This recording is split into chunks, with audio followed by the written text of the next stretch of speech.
I'm not writing this to get sympathy. I'm writing it because if you ever hear your doorbell at 2 in the morning and you think it's your missing kid, you need to know what to do. I didn't. I thought I did. I had all these parent instincts I used to be smug about, like I could read Evan's face the way a mechanic reads an engine. I thought I'd know him no matter what the world did to him. Turns out the world can do plenty. Our son went missing on a Sunday afternoon in June. It was hot in that way the woods pretend it isn't. The kind of heat that feels cooler under shade and tricks kids into thinking they can walk forever. We live on the edge of town, where the last few streets dissolve into county land and thread through pockets of old oak and cedar. There's a creek out back that sounds like wind for 9 months, and like a mass of angry bees for the 3 after the big snow melts up north. You get the picture. Evan was 10, barefoot more than we liked, smart in that left-handed makes weird models out of cardboard way. He has a cowlick that refuses to decide whether it's cute or a daily fight. My wife Jenna keeps photos of him on the fridge that make him seem cleaner than he ever is. Eyes green, one front tooth still not fully grown back after the bicycle incident. That morning we'd argued about sunscreen. It's one of those mundane fights you don't realize is going to engrave itself into your skull. I told him to put some on because he burns easy. He said it smelled like coconuts and old people. Jenna was trying to referee while flipping pancakes like the world would always be the same. He wolfed down too, rolled his eyes, did the dramatic spritz on his forearms and not the shoulders, and then he disappeared like he always did into the tree line. He took the walkie? I asked, because that was our rule. Yeah, Jenna said, not looking up. And the whistle? On the frog lanyard, she said. Our neighbor gave Evan this neon green lanyard with a plastic frog on it that squeaks when you pinch it. It's hideous in a way kids love. The whistle hangs off the end. We drilled the pattern into him. 3 short, 3 long, 3 short. SOS. He thought it was a game. We wanted him to think that. The first odd thing came around noon. I was at the sink rinsing coffee grounds, watching the back fence, wondering how long before I'd go shout his name and make him pretend to be upset about the sunscreen again. A crow landed on the fence. It did that head tilt thing, like it was reading my face. Then it opened its beak and made a noise that wasn't a caw.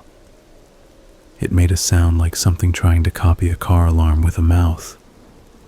A weird, off-pitch imitation.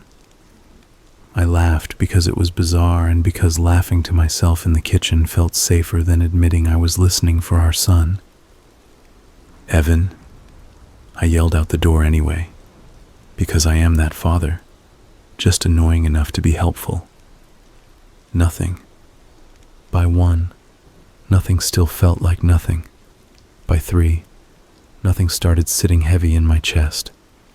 I went out with the walkie. We have 2. Black plastic, big orange button, cracked antenna on one. Jenna always says I should tape it. I always say it gives it character. Ev, I said into the static, trying to keep my voice normal. Check in. Static. Something that might have been wind. Then faint.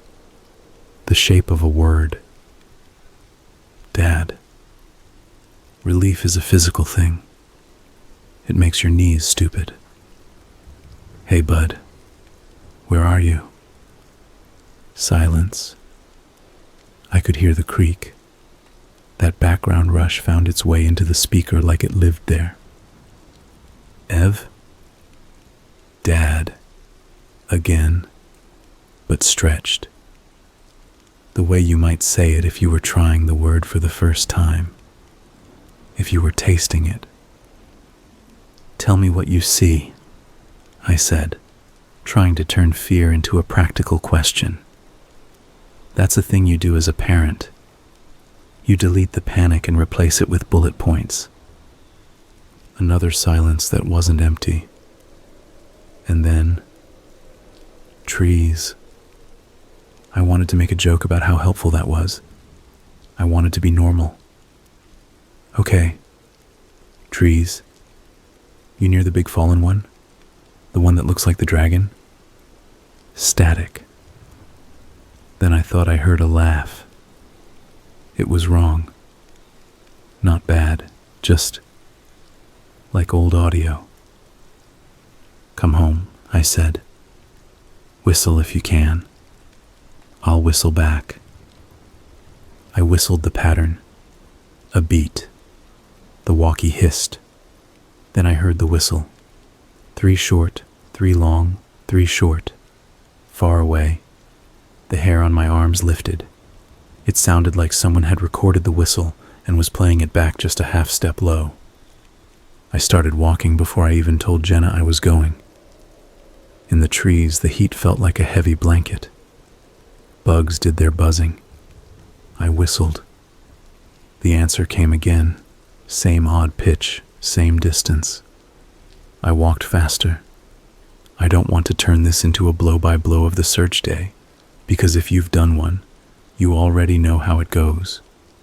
And if you haven't, I hope you never do. There was yelling. There was the way your own voice starts to sound like it belongs to someone else. There were neighbors filling in with water bottles and all the advice in the world. There were cops eventually, polite but doing the notebook thing while you feel like time is a bowl with a crack in it, and everything you love is pouring out.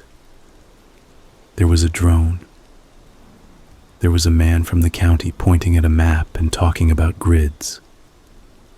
By dark, the map looked the same. By midnight, the creek started sounding like it was whispering a word I couldn't quite place, and I realized I hadn't had enough water. At 2, the cops told us to go inside, to try to sleep because we wouldn't be useful if we fell over tomorrow. Jenna nodded like someone who has never slept a day in her life. I stood on the porch and stared into the woods until my eyes made shapes out of darkness. If you do that long enough, everything starts to look like a person. That was day 1. By day 6, we had a picture of Evan printed on every telephone pole in town, the one with him in the blue hoodie he calls his Jedi robe, even though it's just Old Navy. People started leaving the casseroles nobody eats. Every message ding made my heart try to climb out of my throat. Every ring made me run. By day 6, we were praying to everything we'd ever said we didn't believe in. We were bargaining with empty rooms. On the night of day 6, at 2:11 a.m., our doorbell rang. Jenna and I both sat up so fast we slammed into each other. That's a thing I remember. The thunk of skulls, the half second of white stars. Then we were running. I could tell you I didn't have hope then. I could tell you I was a hardened realist. That'd be a lie. Hope is invasive. It grows through concrete. I flicked on the porch light. It was Evan. He stood on the top step like a photo someone had printed wrong. Everything him, but everything off by a millimeter. He had on his red t-shirt with the faded dinosaur, dirty enough to have changed color. His hair was matted with what I tried to tell myself was mud. His eyes were very, very wide, like the bright was new to them. "Ev," Jenna said, and that sound, the way her voice broke over his name, is something I can't get out of my head. I've tried. It's stuck there for good. He didn't say anything. He just smiled in a way Evan never had, showing too many teeth. He lifted his left hand to wave, but it was stiff, like he wasn't used to the motion. I noticed something absurd. He had shoes on. Our kid barely remembered shoes at school drop-off. But there they were, on his feet, laced in a weird crisscross we didn't teach him. The laces were new. I don't know why that hit me like it did. Maybe because everything else about him screamed old. Jenna went to open the door. "Wait," I said, because every movie ever made about bad things knocking tells you to be cautious, because my bones were screaming something, and rationality dresses up fear in rules. Evan cocked his head like the crow had. His smile didn't change. He still didn't blink. "Ev," I said, "tell me the password." That sounds dumb as I type it. We didn't actually have a password. It was a game we played when we picked him up from school. "Who's your dad?" I'd ask. He'd say, "Mark." And I'd go, "Wrong." And he'd go, "Batman." And I'd say, "Correct, but keep it down." And we'd pretend to sneak down the hall. Evan looked at me like he'd heard me through a tunnel. "Batman," he said. The relief I felt almost knocked me backward. Jenna made a sound like a laugh, and a gasp jumped out of bed together.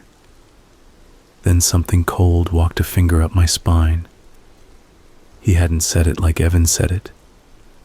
He'd said it like someone who had heard me tell that story and was hitting the right beat for the audience. The rhythm was off. A half-second pause before the punchline. And the voice. God help me. The voice was almost there, but thin, like it was coming out of a phone on speaker. "Baby," Jenna said to me, and I could hear the plea. The "don't do this to me." He's cold. She was right. Even from the doorway, the air around him felt like he'd been standing in a fridge. "You okay, bud?" I asked Evan soft. "You hurt? Where did you go?" He blinked for the first time. Slow. Too slow. "Home," he said. The word hit me harder than everything else. It wasn't wrong. It was just flatter than he'd ever said it. A word without edges. I opened the door. I don't even know why I did. Instinct overrides fear in stupid ways. Also, what kind of monster doesn't let his missing child in? The moment the door swung, he lifted his foot to step forward. I noticed it entirely because of how deliberate it was. Evan usually clomped inside, backpack banging into the trim, already talking about something he'd built. This version took one careful step. He didn't cross the threshold until I stepped back.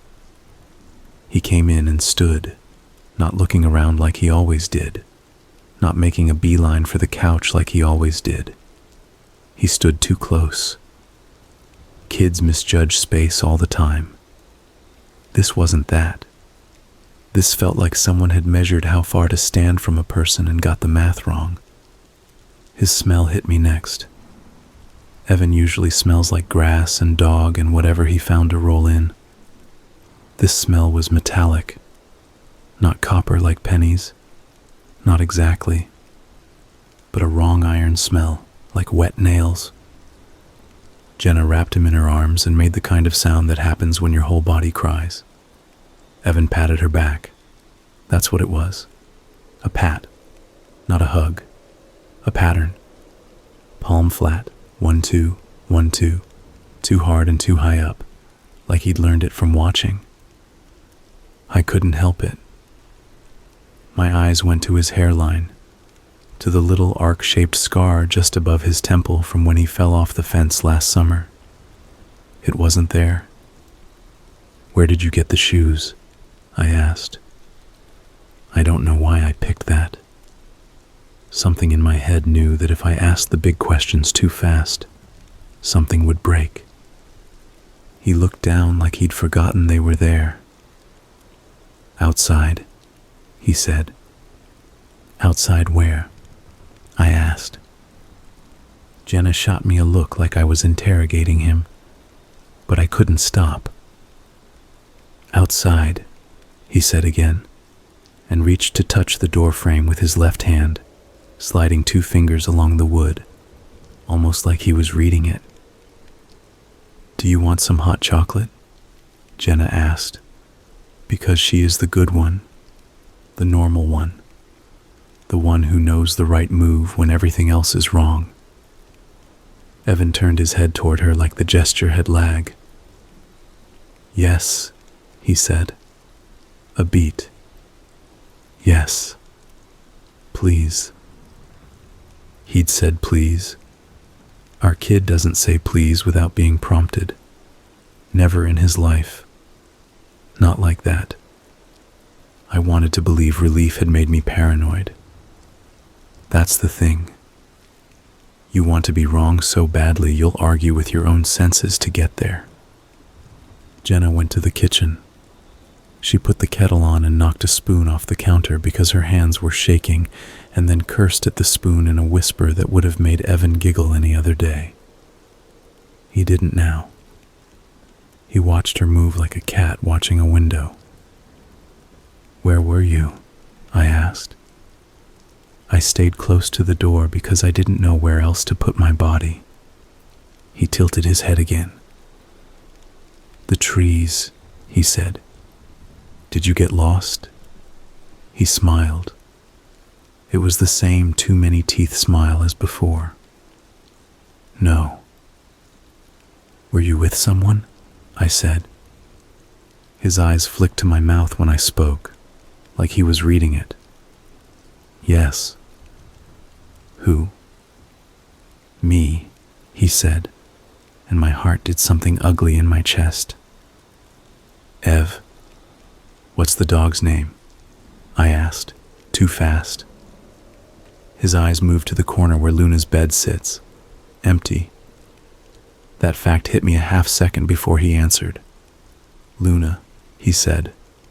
Then, a tightness around his mouth, like the word didn't want to come out of him. He said it again, quieter. Luna. What color is Luna? He frowned like I'd asked a foolish question. Dog. What color? The frown stayed. Dog, he said again, without any humor. Like he thought I was testing him with a trick question he just needed to push through. Is Luna asleep? I asked. He looked at the empty bed and then at me. Yes, he said. I found Luna trembling in the laundry room behind the dryer, a place she never goes because it's too tight. When I reached in, she pressed back into the wall. I've had that dog since before Evan was born. She never looks at me like I'm a stranger. She did then. I went back to the living room with Luna's hair on my shirt, and Evan was sitting on the couch the way a mannequin sits in a store.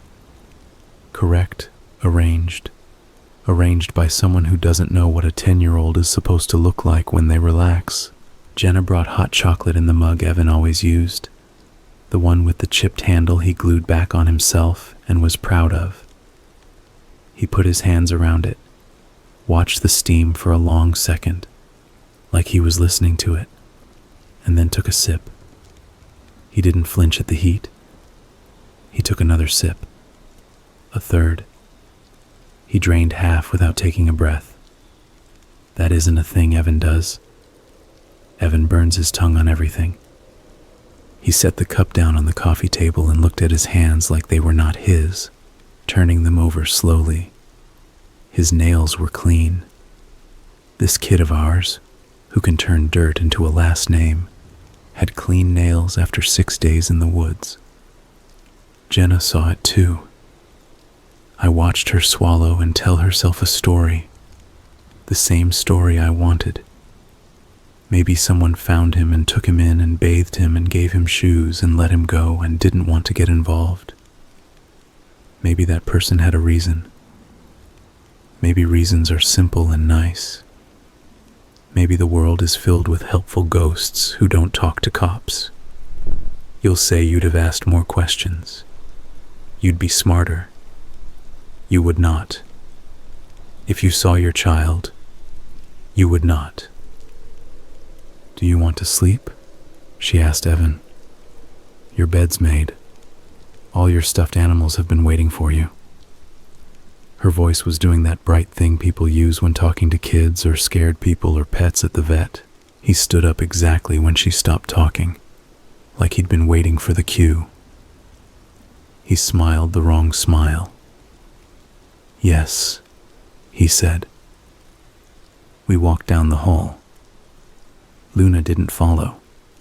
She lay in the kitchen and made a noise I'd never heard from her, a kind of low, continuous humming moan, like a machine left on. Evan's room smelled like him, like sour laundry and the specific sweet dust of Lego. The glow-in-the-dark stars on the ceiling waited for their job. Jenna had washed his sheets the day before because she couldn't stop washing. Like if she kept cleaning the house, she might scrub our luck back. He paused at the threshold, the same fraction of a second pause he'd done at the front door, the measuring thing. Then he took one step, and then another, and stopped just inside the room. He didn't look at the walls or the poster of the national parks he always uses to pick imaginary trips. He looked at the mirror on his closet door. He stared at the reflection that was him and wasn't, and the expression he made was not a kid expression. It was something like concentration, like he was aligning two images over each other, trying to make them fit. You want me to sit with you? Jenna asked. He didn't look away from the mirror. No, he said. Ev. No, he said again. Not rude, not loud. A statement typed into the world. Okay, she said, and I could hear how the word cut her. We'll be right down the hall, if you need water. He climbed onto the bed and lay on top of the covers, arms straight at his sides like a soldier on a cot. He closed his eyes. He didn't breathe for a few seconds, or if he did, I couldn't see it. Then he made himself breathe. Shallow, timed breaths, like he was doing an impression of sleep. We stood in the doorway and watched our boy be a stranger in his own room. At 3 a.m, the kettle in the kitchen started screaming because no one had turned it off. We rushed out, clumsy, bumping into each other again. I killed the flame. Jenna leaned her head against the cabinet and laughed once, a sharp, brittle thing that wasn't laugh at all. We should call the police, she said, and then flinched at her own sentence. We should call the police and tell them he's back. I pictured the officers with their notebooks and their faces that are trained to be both sympathetic and unreadable. I pictured them walking into our house and seeing what I saw. I pictured one of them crouching in front of Evan and asking him to say his name, and Evan saying Evan too slowly, like a kid saying grace at a relative's house. They'll take him, Jenna whispered, like she'd read my mind. To the hospital, I said, because saying things out loud makes them real, and sometimes you want that, and sometimes you don't. She shook her head, hard. No, I'm not letting him go again. I didn't sleep. I sat in the hallway with my back to the wall. I could see Evan's door. I could see the front door. Luna was a tight, sick shape by my feet. At some point, the house settled, or the trees hit the siding, or a branch decided to be a finger and knocked once against the window, and the noise went into my bones like electricity. Around dawn, the doorbell rang again. I was up like someone had yanked a string attached to my spine. I don't know how to explain the dread that came with that sound. It wasn't the dread of more bad news. It was the dread of repetition, of something settling into a pattern. I opened the door to an empty porch. The light felt wrong, early gray, the kind of gray that makes your eyes feel dirty. I stepped onto the top step and listened. The woods did not do morning noise. The birds were quiet like they had a meeting and decided to skip today. When I turned to go back in, Evan was standing at the end of the hall, watching me. He didn't move. He didn't blink. He was just sat there. "Bathroom?" I asked, because that's the kind of sentence you say when reality goes soft around the edges. "Yes," he said, and walked into the bathroom and closed the door. The sound of the latch was too loud in the quiet house. He stayed in there a long time, long enough for the window condensation to start dripping, long enough for me to start counting tiles in my head to keep from opening the door. When he came out, his hair was wet. He hadn't turned the shower on. The day was a collection of small wrongs. He ate toast in a series of perfectly square bites, like he'd measured with his eyes. He sat in the middle of the couch and stared at the TV while it showed a blue screen because the input was wrong, and he didn't seem to notice. The only time he reacted to anything was when a neighbor knocked to bring a casserole. At the first knock, Evan stood up, fast, like a puppet pulled. He walked toward the door with that same too careful pace and stopped just inside the entry, head tilted, listening. He didn't move again until the neighbor left. Then he walked back to the couch and sat down like someone had put him there. We called the police. I won't pretend we were brave about it. We told ourselves and each other a lot of sentences to make it okay. They came and did their notebook thing and their kindly voice thing and the part where they look at your kid and their face does a tiny adjustment like they're adding a number to a column you don't get to see. They asked him his name. "Evan," he said, too slow. "Where were you, Evan?" "The trees," he said. "Did someone take you?" "Yes," he said.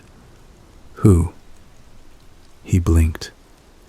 "Me," he said. "Are you hurt?" the officer asked, and Evan thought about that like it was a riddle. Then he shook his head. The hospital was suggested without being suggested. Jenna dug her fingernails into my arm. Before anyone could say anything else, Evan leaned forward and said, "No," very clearly, very fast, the first time he'd shown speed. Something changed in the room. I couldn't name it then. I can now. It was the moment when everyone decided not to push. It was the moment when the adults made a compromise with fear. The cops left. They said to call if we remembered anything, as if we'd mislaid a detail beneath a couch cushion. The neighbor left another casserole and I put it straight into the freezer like I was packing away part of the current nightmare for future us to deal with. Jenna tried to take a nap on the couch. Evan stood by the window for a long time, his hands behind his back, like he'd seen a painting of a thoughtful person, and was doing that. I stood in the kitchen pretending to drink water. Luna hung back like the doorway between rooms was an invisible fence. At some point in the afternoon, I tried our old games because I needed to throw a rope to the real kid I hoped was under there. I said, "Hey, Ev, what's black and white and red all over?" Expecting the groan, the eye roll, the "you always say the dumbest jokes, Dad." He stared at me. He moved his eyes from one of mine to the other, slowly. "Newspaper," he said in a rush, all one word, like newly aired. "Who's the best Mario Kart player in this house?" I asked. He frowned, thought hard, Me, he said, and this time the word looked wrong on his face, like he wasn't sure if he was supposed to claim it. What song do I sing when your mom isn't listening because she hates it? I said, because Jenna was asleep, and maybe. He stared at my mouth like it could tell him. He said something that sounded like words chewed wrong. It was the tune of the song, but the words were different. Old-fashioned words, story words. His voice made the fine hairs on my neck stand up like they were trying to run away. Okay, I said, laughing because I couldn't not. Okay. He smiled in return. He was figuring me out. Not remembering. Figuring. That distinction mattered more than anything. At twilight, he asked to go outside. He hadn't asked for anything all day in his own voice. He hadn't asked at all. He had said yes when asked, no when asked, head tilt when asked. This was him choosing a thing. It felt like a test I couldn't see. For a minute, I said, because that's how you tell yourself you're in control. We'll go with you. He looked at me. I had the insane thought that he was trying to decide whether the we included him too. He nodded. We stepped off the porch together. The air had that wet feel of June nights, the chorus of frogs building from out by the creek. The woods made that green smell. For half a second, guilt stabbed me. I had taken all the wrongness of today and smeared it onto the trees, as if the place he loved most had become the villain. The place was just the place. The thing we didn't understand didn't belong to it alone. Evan walked to the end of the yard. He didn't stop at the fence like he should. He didn't even look at it. He went right to the fence post with the little horseshoe nailed to it. He put his left hand on the post. He pressed his palm to the wood like you'd check a door for fire. He did not touch the horseshoe. You remember when we put that up? I asked casually, like we were a normal family out for a normal night walk. Grandpa brought it over, said it kept the luck in. Evan stared at the spot where my finger pointed like he could see the memory in the air. Yes, he said, but his voice sounded like a no. Don't climb the fence, Jenna said sharp, because her sleep had only given her new supply of fear. Not tonight. He blinked. No, he agreed, almost happy. Then he turned away from the fence and walked along the line. He counted posts under his breath. I leaned in to hear. He wasn't counting, not numbers. The sounds were rhythmic, though. Old. Something you'd chant if you didn't want to think. He stopped by the gap where Luna squeezes through when she's feeling disobedient. He crouched, too slowly. His knees made the movement like a copy of a copy. He reached a hand toward the dirt and hovered there, fingers spread wide, like the air at ground level was different, and he was reading it. He turned his palm over, and I saw something I should have seen in the house. There was dirt in the lines of his hand, yes, but the lines themselves didn't look like a 10-year-old's. Children have soft hands, padded, the lines shallow. These were deeper, longer. The skin wasn't wrinkled exactly, but the whorls were wrong, like the fingerprints had been drawn on and then smudged.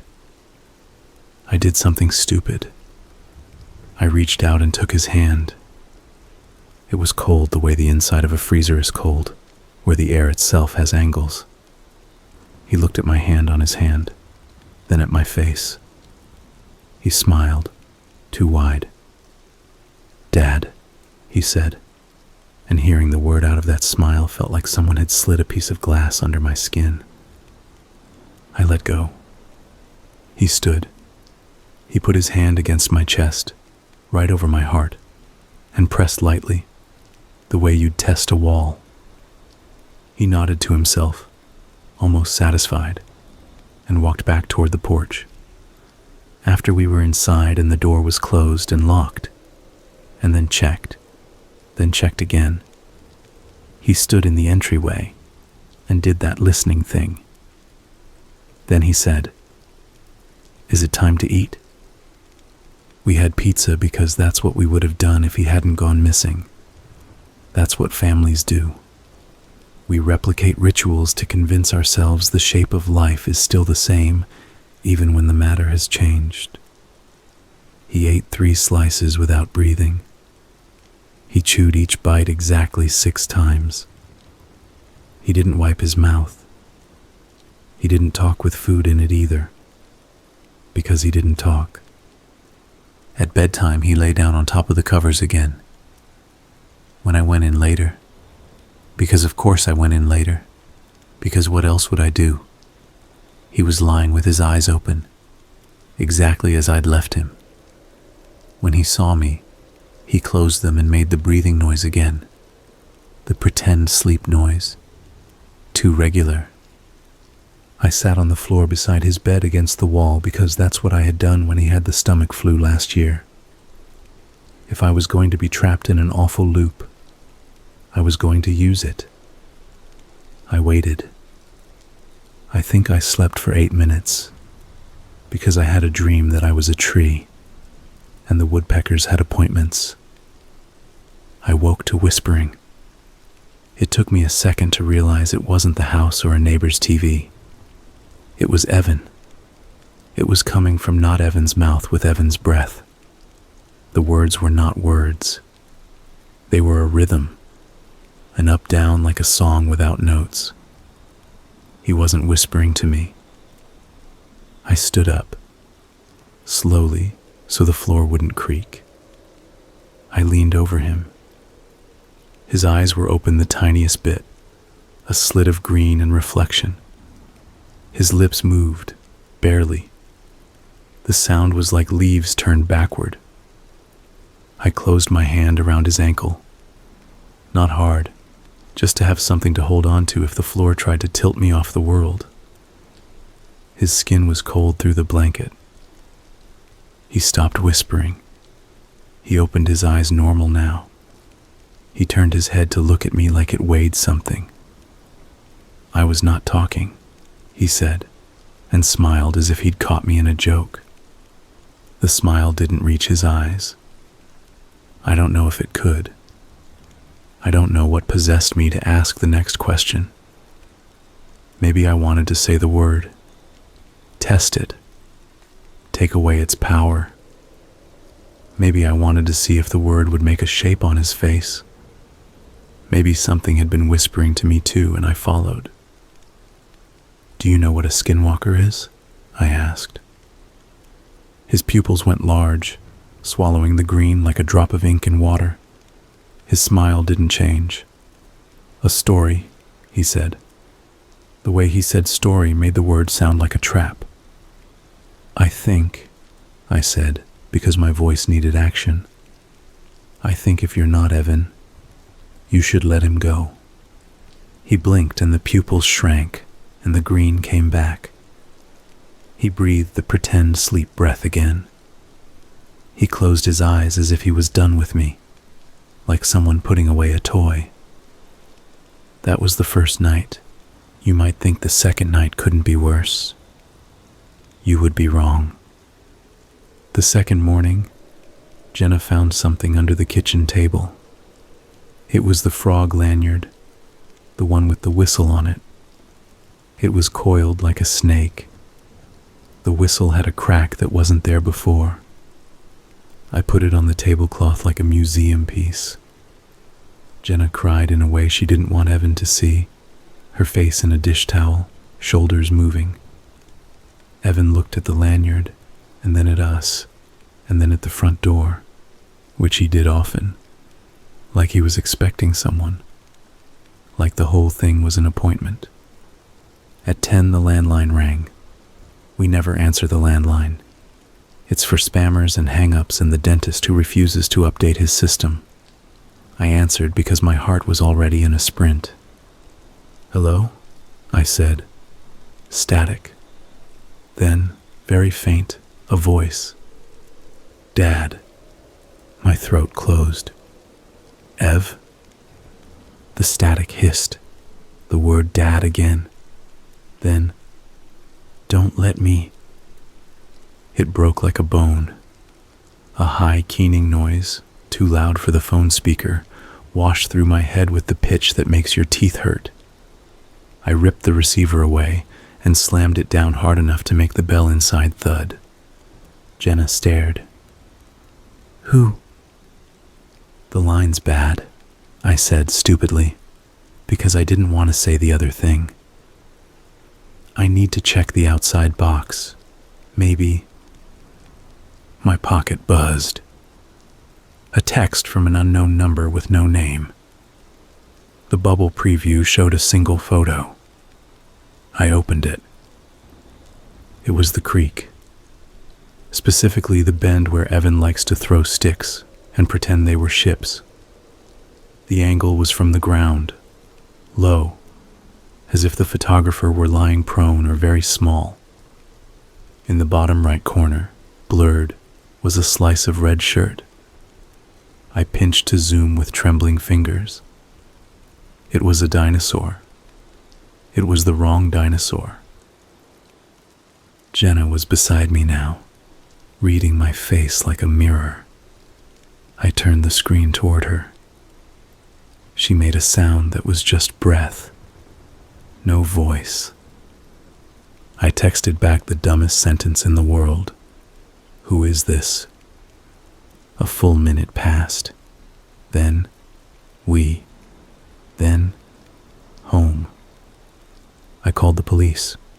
We did the dance, the come to the house, the look at the phone, the talk to tech, the maybe it's a prank.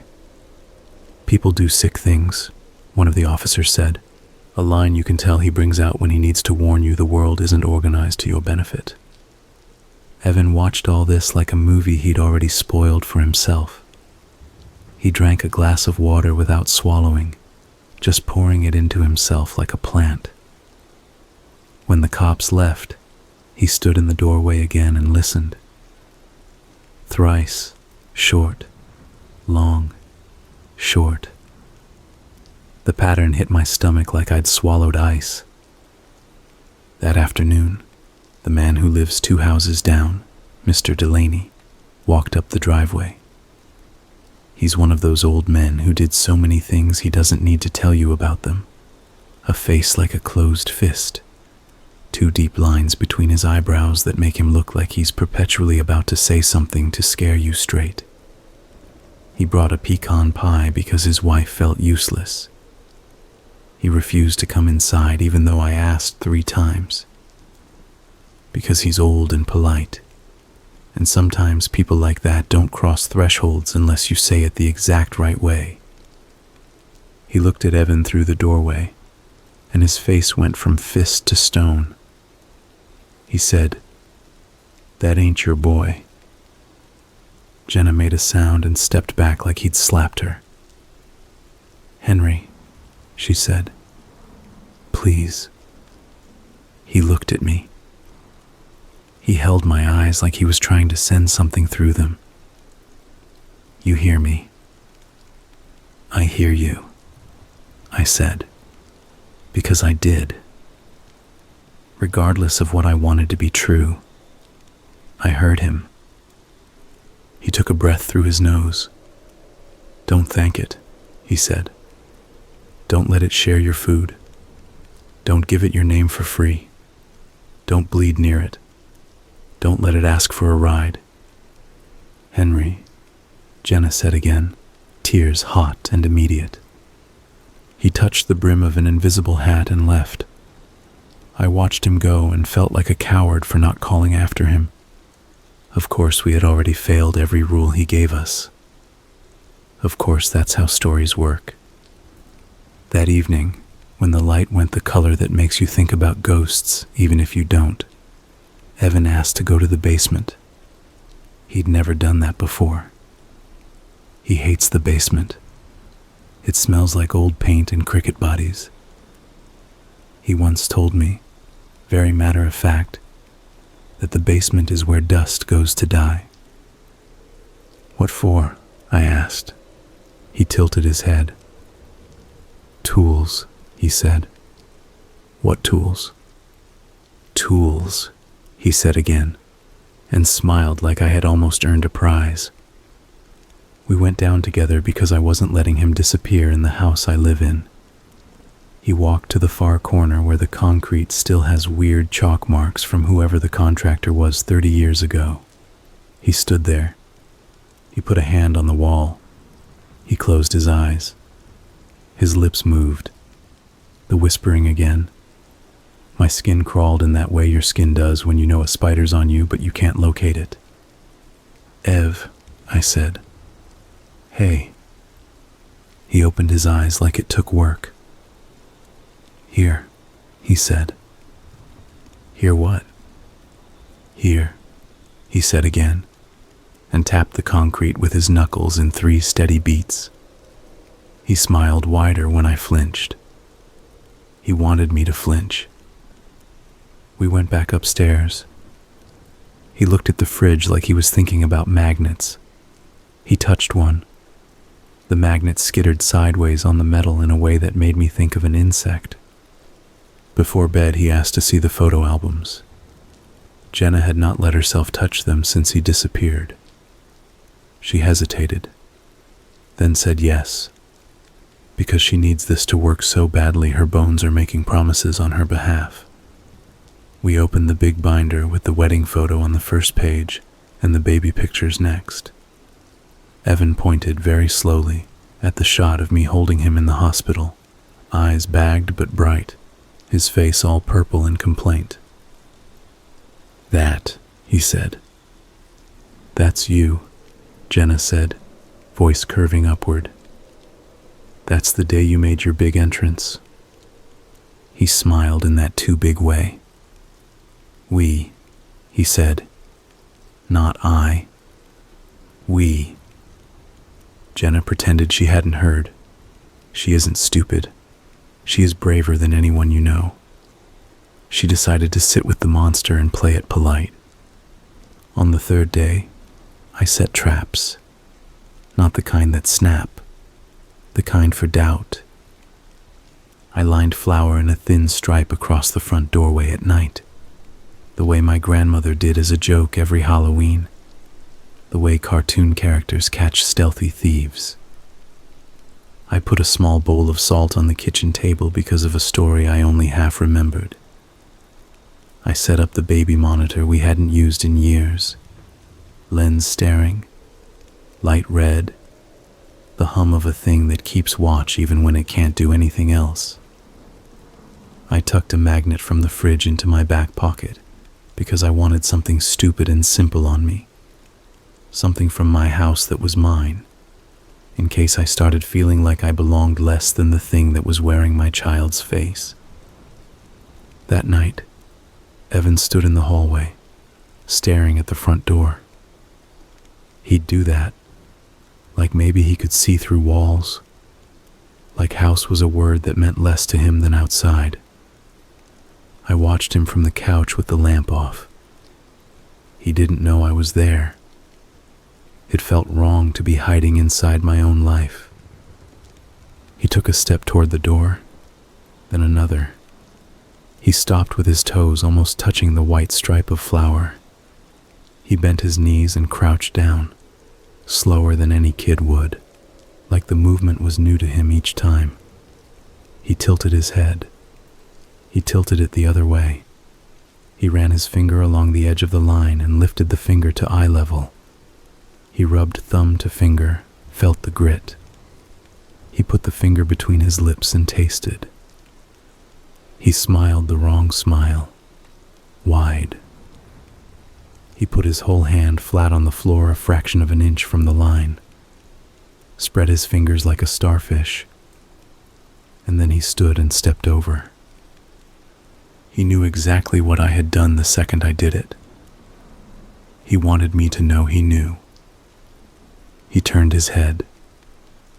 His eyes were on the dark place where the couch is, the shape of me. He raised his left hand and wiggled his fingers in a hello. I raised my right hand from the shadows. I did not wave back. He went to his room, and long after he should have been sleeping, he was not.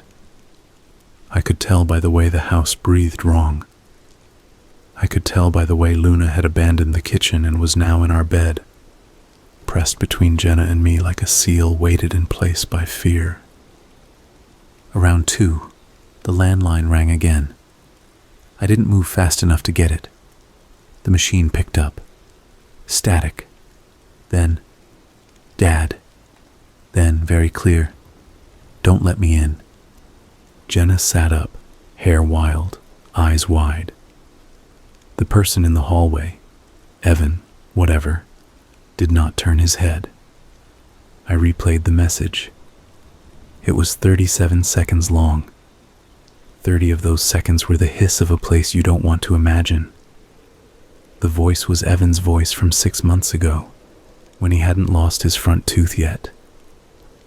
It was the exact shape of his laugh when he beat me at Mario Kart, and then the exact shape of a scream I had never heard before, one that sounded like it had been pulled out of him by a hook.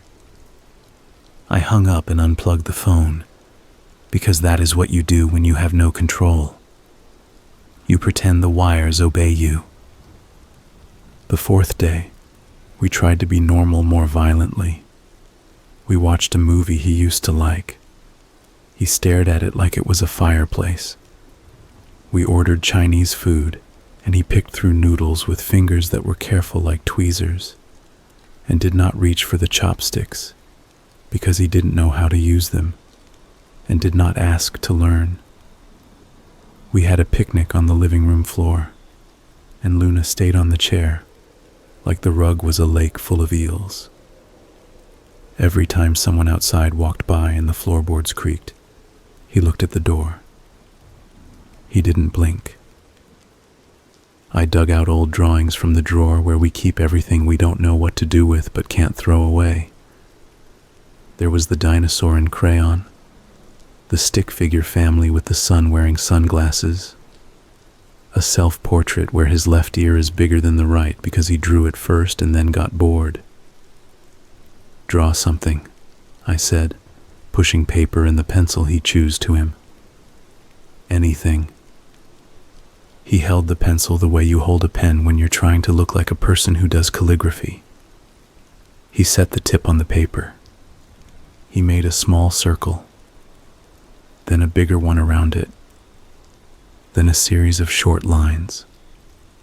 It should have been a face. It wasn't. It felt like it was looking at me.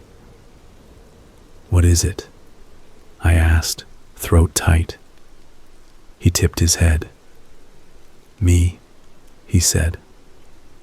It wasn't. That night, when Jenna finally drowned in exhausted sleep, I took a flashlight and went into the woods. I could lie and tell you I had a plan. I didn't. The flashlight beam looked small, a cone of weekday and a stomach full of night. The trees made the sound they make when they want to tell you they've been here longer than you. Longer than your fear. Longer than your laugh. I went anyway. I found the place at the creek where the water does backtalk against the rocks, and the mud has prints you don't want to think about. There were footprints, Evan's sneakers, small, deep enough to make me think about weight. I followed them. The beam bobbed. I told myself stories about animals and wind and how courage isn't a feeling, it's an action. Then I told myself to shut up and listen. 100 yards down, the prints stopped. Not faded. Stopped. I shone the light in a radius. The mud was clean of marks for 3 feet. Then there were tracks again, but not from shoes. Claw marks? No, not animals. Straight lines like sticks dragged by someone walking. Tally marks on the earth. The air went colder. Not night cold, not dew, a basement cold, a place where the sun has never been invited. My breath made a small fog. In June, I should have turned around. I know that now. I didn't.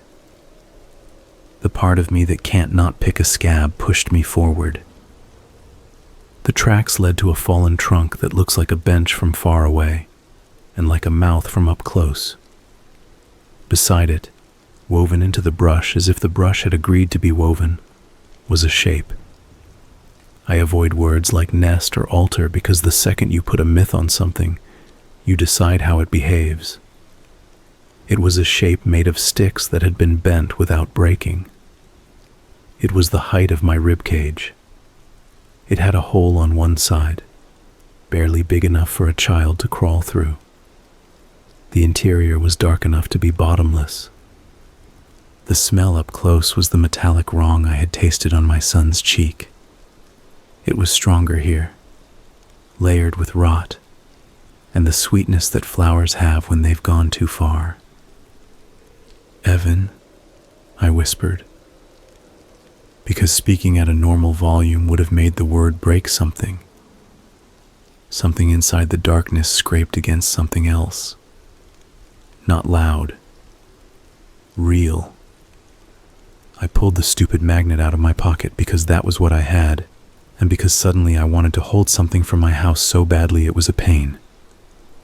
I said his name again, louder. Something shifted. Dad. It came from inside the dark, from down, from where in a normal situation there would be only dirt and old leaves. "Dad, I'm..." The voice broke, rebuilt itself, tilted on its axis. "We're tired," it said, and I swear the words did not come from the throat that made them. It sounded like someone made a voice with their hands and then dropped it. I took a step back. The structure felt like it breathed. I did something I'm not proud of. I threw the magnet into the dark hole. I don't know why. Maybe I wanted to give my boy a piece of here, a piece of us, a lifeline. Maybe I wanted to see if the dark would spit it back. The small clink when it hit something sounded like finality. There was a pause, then the sound of something moving against something rough. No space to move. A shuffling, a squeezing, the word I don't want to use is writhing. "Dad." Again, closer. "Don't." It was two words and a scream and a choked-off laugh and a hiss and the sound a fox makes when it's trapped and your own voice saying your name back at you. I turned and ran. I ran like a 10-year-old bolting from a basement he knows holds a shadow. I ran until my lungs were glass. When I broke the tree line behind our yard, the porch light turned on by itself, like the house recognized me before Jenna did. I burst through the door. Evan was standing at the front door again, hand on the knob, eyes on the night. He turned his head and looked at me. The smile was already on his face, like it had been waiting there while I was gone. He sniffed the air casually, like someone smelling a neighbor's barbecue. He scrunched his nose. "Basement," he said. Then he laughed, short and precise, like a clip of laughter you play to make a point. I locked the door. I locked the back. I checked the windows so hard I bruised my fingers. I didn't go into his room that night. I couldn't look at him until morning. On the 5th day, Jenna decided this was our son. It was a decision, like signing a contract. She did it because she needed to, because the other option was going to eat her alive. She brushed his hair. She put a Band-Aid on a scrape he didn't have. She took a photo of him holding the frog lanyard and pretended that capturing him on our phone would anchor him. I watched her stand in the kitchen and practice saying his name over and over until she could do it without crying. She made pancakes, and he stacked them perfectly on his plate and cut them into perfect squares and ate them with the care of a scientist dissecting a frog for the first time. She asked if he wanted to see his best friend, Ollie, from down the street. He said yes. When Ollie came over, brave and awkward, wearing his NASA t-shirt because he thinks looking smart is like armor, he stood in the doorway a long time like a cat deciding if it wants to come inside. He stepped in finally, because his mother told him to, and because he loves Evan, and he's 10, and he doesn't know any better. Evan smiled too much. He repeated back the end of every one of Ollie's sentences like a person practicing a language. Ollie's laugh shrank each time until he was just pressing air out of his nose politely. When it was over, he left and I caught him on the sidewalk and said, "Buddy?" And he shook his head, eyes big. "That's not him," he said. Then he put his hands in his pockets and ran the wrong way home as if direction had become soft. That afternoon I hid in the car and called Mr. Delaney. I never call the neighbors. I text. That's my generation's church. But I called because his voice had the gravity I needed. I went into the woods, I said without preface, because I don't know how to build to a confession. There's a place. You were right. He didn't say I told you so. He said, "You look at it?" I told him yes. "You talk to it?" "I think so." He made a small noise that could have been a curse or a prayer. "You tell your wife to take the dog and go to her sister's," he said. "You got one shot at getting your boy back. Maybe." "How?" "You know the rules already. You guessed most. Don't invite it. Don't answer it if it's outside. Don't share salt. Don't let it taste your name if you can help it." "What does that even?" "Words have handles," he said. "You gotta be careful who holds them." "How do I get him back?" I said, because we were wasting time on metaphors. "You go to where it keeps him," he said softly. "You bargain. You take something you won't want to give and you offer it like a gift. You demand the exchange. Sometimes it takes a trade. Sometimes it just wanted to see if you would come. Sometimes it likes the wanting more than the having. What do I take?" He was quiet a long breath. "Anything that's yours and not yours," he said finally. "Hair, blood, the middle ground, the things between. It'll like those. It eats the in-betweens. That's why it wants your boy."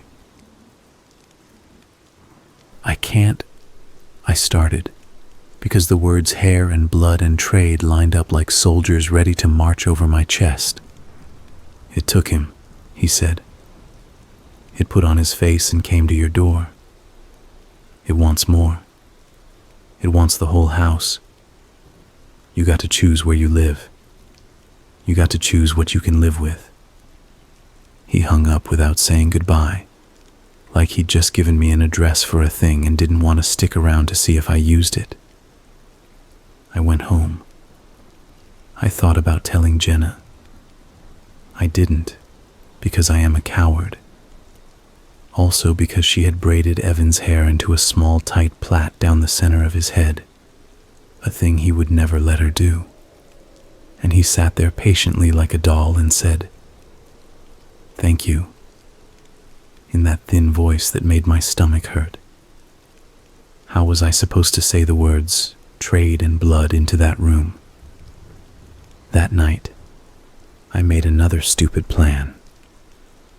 I told Jenna I needed to clear my head, and she looked at me like I'd said I was going to the store for milk in the middle of an earthquake. She went into the bathroom and turned the shower on and leaned her head against the tile and cried in the only place with a door she could lock. I went into the kitchen and cut a chunk of my hair. I wrapped it in aluminum foil like a piece of fish you're going to grill later. "Dad," Evan said from the doorway, though I hadn't heard him come in. He had a way of arriving without steps. "Yeah, bud." He took a step closer, head tilted. "Me?" he said. The word came out like a question and a dare. "Yeah," I said. "You." He lifted his hand and touched the spot on my chest where my heart thumps. He pressed lightly, counted, maybe, nodded like he'd figured out a riddle. His finger slipped, and for a second it grazed the magnet in my pocket, the one I'd fished back out of the creek when I went back that morning in a fit of guilt. The magnet twitched. He twitched. Not big enough to call, just enough that my breath went wrong. "You want to go outside again?" he asked. He had never asked. The words sounded normal, almost boyish. It was worse than the other way. "I'm tired," I said, because it was the truth, and also because I was not going where he wanted me to go. He smiled. "We are not," he said. "I am," I said, catching the eye on its way out of me like a fly in a fist. I was suddenly terrified of the pronoun. He stood closer. "He's short, my kid. He always has been." But somehow in that moment he felt taller. He made a small sound in his throat, one I had never heard him make. It sounded like satisfaction. He went to his room and lay down on the bed without messing the covers. A detail that kills me. I stood in the doorway. I said his name the way I used to say it when he was 2, and I wanted him to stop eating the paste without alerting him to the fact that I was doing parenting at him. "Evan." He opened his eyes the tiniest amount. "Yes." "Do you want me to tell you the story about the frog that stole the whistle?" He blinked. I could tell the story was wrong. I could tell he wanted to correct it. He closed his eyes. "Night, bud," I said. The simple way. The way that doesn't try to pin a person to a place with words. When he was quiet, and the house decided to pretend to sleep, I went outside with a flashlight and my stupid piece of hair and the magnet, which had become my talisman, even though it was cheap, and I hated it. The woods began at the edge of the yard. They felt closer now, as if the fence had moved. I went back to the shape in the brush because of course I did. There are only so many roads in a circle. I stood in front of the hole. I said my son's name, and my own name, and my wife's name, in the order I learned them, like a catechism, like a stake I was driving into the dirt. I put the magnet on the ground. I placed the hair next to it. I said trade. I said, "You have something of mine." I said, "Give it back." Nothing happened. That's the thing about stories. You expect the world to answer. Sometimes it doesn't. Sometimes it waits to see how long you can talk to yourself before you feel stupid and go home. I sat down on the root. I listened to the creek not caring about me. I wondered what Mr. Delaney meant about words having handles. I picked up the magnet. I rolled the hair tighter in its little foil suit. I whispered my boy's name until it stopped sounding like a name and started sounding like a shape you can make with a mouth. I must have fallen asleep, or gone somewhere that looks like sleep. When I came back to myself, the light had shifted weird. The flashlight beam was aimed at the hole. Something inside it reflected. Eyes, not glowing like a cat. Wet like a thing with eyes. Low to the ground. Close. "Dad," the voice said. It was hoarse, real, human, scraped raw by too many screams. He doesn't sleep. He doesn't know how. He doesn't... It hiccuped, gulped air. Dad, don't let me... The voice tore. The sentence died. A new voice grew in its place, quiet and pleased. We are home, it said, and the way it said we made me want to rip my skin off and leave it hanging on a branch. I did what I should have done the first time.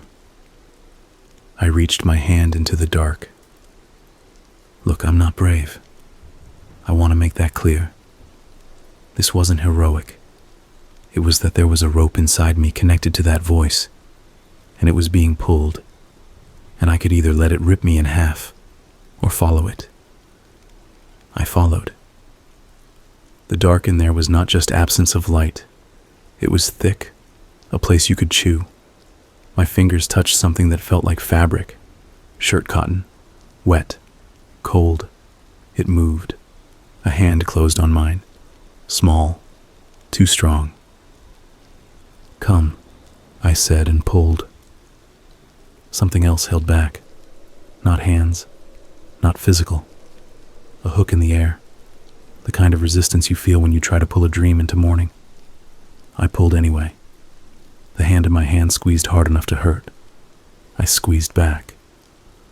I put everything left of me into that squeeze. I said, now. There was a sound like a wire snapping. The dark exhaled. The hand came free. A head bumped the lip of the hole. Hair. Wet. A face rose out of the black like a moon you'd paint in a horror movie. It was my son. It was Evan. It was him enough that I knew before my brain let me know. His eyes were squeezed tight, like the air hurt. He made a sound. It was small. It was the first sound he'd made in 6 days that didn't feel like a performance. I pulled and he came, a heavy child, full of bones and fear. I fell backward onto my ass with him on my chest. He opened his eyes and they did not ask questions. They said Dad like the word is a muscle and he had been exercising it in his sleep. Behind him in the hole the dark moved. It unfolded. It uncoiled in a way that made the trees lean in. A shape pressed up to the lip like a mouth pressing to the skin of a drum. It didn't come out. It stretched the space between us into a thing that could break. I grabbed Evan under the arms and ran. I don't know how I ran with him like that. Both of us half gone, the night making its own decisions around us. I ran like a man who finally found the sentence that kills the monster and didn't want to hear it again. We burst through the yard and I swore I felt hands on the back of my shirt that weren't Evan's, tugging, greedy, the way hunger is a hand. I hit the porch steps and almost ate it. I didn't. I slammed into the front door. I pounded on it because my keys were in my pocket, but there wasn't a world where I was taking my eyes off the trees to find them. Jenna flung the door open. She had her hair in a messy knot and a wrench in her right hand, like she'd decided that's what you hold when people you love run screaming. The shape standing behind her was Evan in the hallway, smiling, too many teeth. The shape was Evan everywhere you don't look closely. It stood there and watched me bring Evan home. Don't you dare, I said, and meant it at my wife and the thing and the house and the world. I kicked the door shut on it. It was on the wrong side. It smiled as the door closed, and I swear it didn't blink even when the wood cut off my view of its eyes. I set Evan on the floor. He clung to me in that monkey way he used to when he was tiny, legs around my waist, arms around my neck, face pressed to the notch in my shoulder that was made for his face. He made sounds that weren't words. He made my name into a sob. Jenna looked at him, and at me, and at the door. The wrench in her hand trembled. "It's him," I said, and my voice broke so bad I thought it would never heal. "It's him." "Then what?" She didn't finish the sentence because the doorbell rang. It rang the way it had nights before, 3 short, 1 long, 1 short, the pattern of someone who wants you to think of other patterns. It rang again and again, steady, patient. "Don't answer it," I said, "no matter what it says, no matter what voice it uses." Jenna nodded, hard. She put the wrench down. She took Evan's face in her hands. She looked at the part of him that is him in every world, the left eye that is slightly greener than the right, the mole under his ear. You can only see if he tilts his head. She cried in a way that didn't make noise. He looked at her like he had come back from a place that eats names, and the first thing he wanted to do was remind himself of hers. The doorbell kept ringing. The 4th time it added a knock, a polite knock. The 5th time, a voice. "Mom," it said. "It's me. I'm cold." Jenna's whole body pulled toward the door like there was a string in her chest and someone had tugged it. "No," I said, and put my hand on her shoulder and felt the tremor in her muscles. "Please," the voice said, and if I hadn't had the weight of my son in my arms, I would have believed it. I would have opened the door and let a new disaster in. "Please let me in. It's so dark out here." Behind me, the real Evan made a small sound I will hear when I die. "Don't," he whispered into my shirt. He was shaking. He smelled like creek and dirt and the wrong iron, and underneath all of that, like himself. He pressed his face tighter into me, and the warmth of his breath would have been enough to build a church around. The voice at the door switched. It tried my mother's voice, dead 10 years. It tried my father's, gone for 3. It tried Jenna's voice, which almost made me laugh because she was right there, and it nailed it better than my own ears could. It tried mine. "Mark," it said in my voice, from the other side of my own door, speaking to my wife. "He's tricking you. It's not him. I'm out here. Let me in." Jenna laughed. It was a wild sound. "You picked the wrong marriage," she said under her breath, and I loved her so much. Then I almost opened the door just to share the joke. We didn't open. We didn't answer. We held our boy between us like he was a fire in winter, and we were thawing our hands. At some point, the doorbell stopped. The silence that came after wasn't nice. It was dense, the kind that makes a room feel smaller. We waited. We waited for an hour, for 2. Evan fell asleep against me, and his sleep was sleep, finally, messy and full of twitches and tiny noises, the kind you make when your body is telling itself it's allowed to be here again. When the gray outside got lighter, I unlocked the door. Jenna made a sound like I was about to jump out a window. "Just to check," I said. "I won't."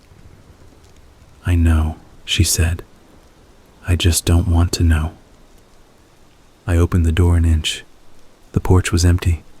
The flower line I had swept away from my pride was back. Don't ask me how. Don't ask me if I put it there in a blackout. There it was. And there, across it, not footprints, but marks. Lines, tally marks, the same as in the woods. The day from there is a blur of frantic normal. We called the police. Again. We told them Evan was home. Again. We told them we were not available for anyone to come and take him to a hospital. Again. We took him to our doctor instead.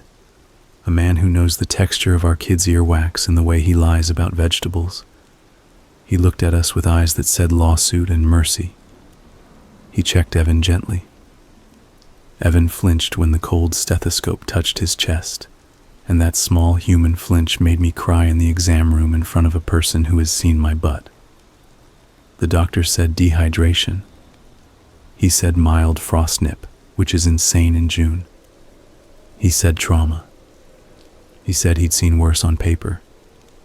He said to call if Evan started speaking in languages he didn't know. He tried to make it a joke. We let him. You let people try to make it okay because otherwise they start seeing what you see. At home, Evan slept. For the first real time. He drooled onto his pillow. He kicked a leg out from under the blanket. He muttered things like rocket ship, and no, it's my turn, and okay, but what if? And all the small cosmic thoughts a 10-year-old carries. Jenna sat by his bed and read a book out loud in a voice that sounded like a lullaby, even though it was the manual for our new dryer, because she couldn't find anything else. I went into the kitchen and took every magnet off the fridge and put them in a drawer.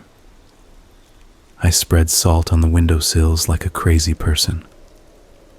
I stood by the door in the middle of the day and listened to the quiet between the bird sounds.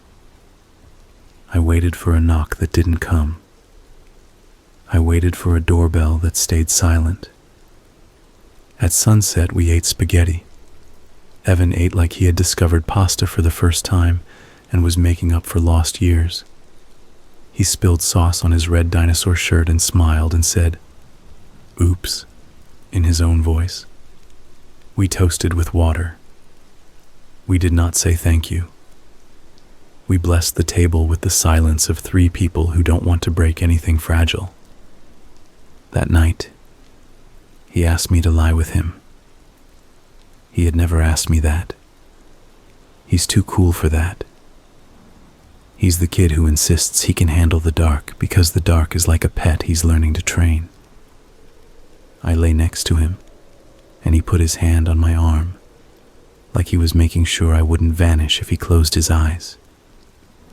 I told him a story about a frog who had a whistle and stole it back from a mean fox, and then realized he didn't need the whistle because he could sing. He laughed once, a sound like a bubble popping, pure and quick. After he fell asleep, I went out to the porch. The air felt like it had forgiven us. The stars looked like they were doing their job. I sat on the top step and waited to hurt in a way that would make sense. Behind me, inside, the baby monitor I'd set up made a small noise. I looked at the receiver. The red light glowed. It picked up a whisper. Not from Evan's room, from the hallway, from the front door. That's it. Just that. Like a signature. Like a check-in. Like a promise. I turned the receiver off. I set it face down. You probably want a clean ending. You want me to tell you that we burned something in the woods and it screamed and left us alone. You want me to tell you we moved and it couldn't find us. You want a thing with rules that if you follow, you get to keep your life. Here's what I have. It's been 2 weeks. Evan is here. He is as here as he has ever been. He leaves his shoes in the doorway and complains about green beans and asks me questions about gravity I can't answer. He still has sudden moments where he goes quiet and tilts his head, like he's aligning pictures. He sometimes stands in front of mirrors longer than I like. He sometimes wakes up with a small pile of dirt under his left hand, which I sweep up without telling Jenna. He keeps the frog lanyard under his pillow. The doorbell rings about once a night. Sometimes we hear the steps on the porch. They sound patient. They sound like someone practicing being a person. They only ring after midnight. They stop before dawn. We do not answer. Luna sleeps on Evan's bed now, even though she isn't allowed. Sometimes in the middle of the night she raises her head and makes the humming moan again, then puts her head back down like she decided to keep a secret for us. The fridge is bare of magnets. The windowsills are crusted with salt, I added, and then decided not to wipe away. Mr. Delaney waves when he sees me, and sometimes touches the brim of the invisible hat again, like an apology. He hasn't brought another pie. I kind of miss his pecans, which probably says something about my brain. The woods are still there. The creek still says it's nonsense. The tree still holds the shape. I walk the edge of our yard and do not go in. It's not a rule. It's just a choice I make with the handle of my words. I choose to hold this house from this side. Evan drew a picture yesterday. He brought it over to me and it was us three. Stick figures because he is lazy. The dog on the right. The house in the middle. The son had sunglasses because some things you keep forever. Under the front steps, he had drawn a black rectangle, and inside it, a small white circle. "What's that?" I asked. "The doorbell," he said, and grinned, and the grin was crooked like it used to be when his front tooth hadn't grown back yet. He looked at me for a long second like he was checking his work, and then he ran into the yard to trip over nothing and shout his friend's name because children remain better than monsters every time. So that's my advice. Not that you asked. If your kid goes missing and your doorbell rings and something outside knows your name and wears your worst fear as a mask and asks to be invited in, don't. Wait. If the person you love is still in the world, you will know in the part of you that knows how to hear voices through walls. If the thing outside gets impatient, that's its problem. Your job is to make your house heavier than whatever keeps knocking. And if, months from now, after the doorbell stops, you wake to the sound of a frog squeaking from under a pillow, and you go in and gently pull the lanyard out from under your son's head, and he blinks up at you sleepy and says, "Dad?" like he's trying it on again. Tell him yes. Tell him yes, it's you. Tell him yes, it's him. Tell him yes, you heard the doorbell too. Because I do hear it sometimes, even when it doesn't ring. It lives in my head now, like a song you can't shake. It's waiting for me to make the wrong move, to say the wrong thank you, to hand it the handle to my name. Maybe it always will. But the other day, Evan ran down the hall to the front door and pressed his ear to it in the middle of the afternoon, like he was expecting a delivery. And he turned around and whispered, "It's gone," and smiled in a way that used his whole face, and then asked if we could have pancakes for dinner. And I decided that's the piece of this I'm going to hold.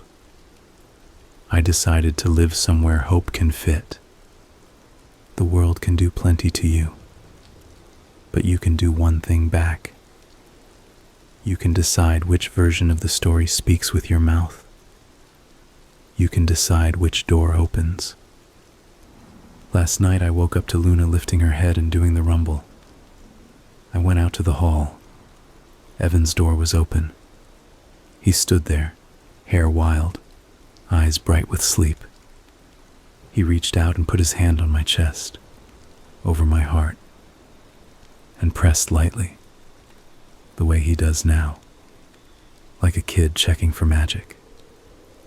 He nodded to himself, satisfied, and whispered, "Dad."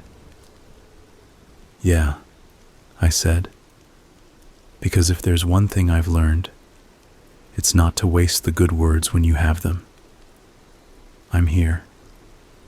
He smiled, all toothless childhood and new 10-year-old stubbornness, and padded back to bed. Behind the door, in the corner where shadow lingers even in morning, Something that isn't a shape folded itself very carefully away from the threshold, polite as a guest who finally took the hint. We didn't move. We didn't burn anything. We didn't solve the legend. We stay home and we don't answer the door after midnight. And we hold on to each other like we're the thing with teeth.